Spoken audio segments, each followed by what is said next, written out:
Yo, check it. I'm sure if you've been on your spiritual journey, you heard about the story of Jacob's ladder and the Tower of Babel. Both of them represents the creation of the underworld. If you haven't seen my previous video, I highly suggest you to go check it out because I go into deep details about the underworld. So this is Jacob's ladder described in Genesis 28. I always gotta add this for the non-believers. This is Jacob, also known as Yaqub, and also their god El. He was the one that created the underworld. So always question, why is this on a $1 bill before you question me? Basically, it states that the top of the ladder leads to the house of God at the gates of heaven. They mention a city that is called Bethel, but used to be called Luz.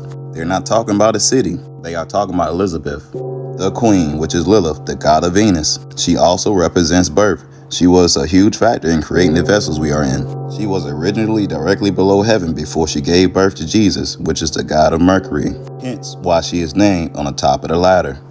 In Genesis 11, they explain the Tower of Babel and how Yahweh, the god of Neptune, the first creation of the underworld, changes everyone's language and scatters them across the world to prevent them from building this tower to heaven.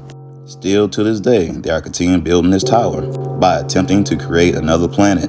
And this was a recent Venus-Jupiter conjunction. This is the same thing that happened that created Mercury, which is Jesus. They're doing this to disrupt their universe frequency in order to lower our frequency back into the abyss to raise their frequency back towards heaven. So to make this make sense to y'all, the tower is the underworld. It starts at Neptune, which is Yahweh, Atum, Amon, and they continue to build up to heaven. As y'all can see, Venus was up top. Then they created Mercury, which is Jesus, which is duality. It separates heaven and the underworld, meaning they capped out on the frequency.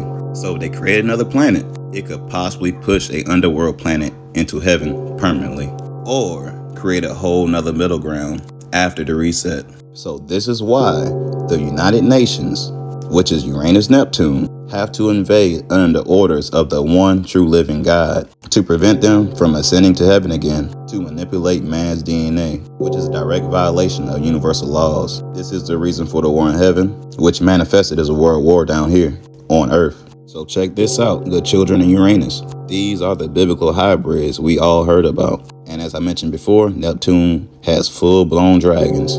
This is why the UN is so threatening, until the point they made a verse specifically for them. Men's hearts will fail them for fear and for looking upon those things which are coming upon earth. So basically I'm saying anyone in these vessels that we are in right now have no chance versus the UN. I'm just being honest. This is why the rapture has to happen, or God's image will be no more.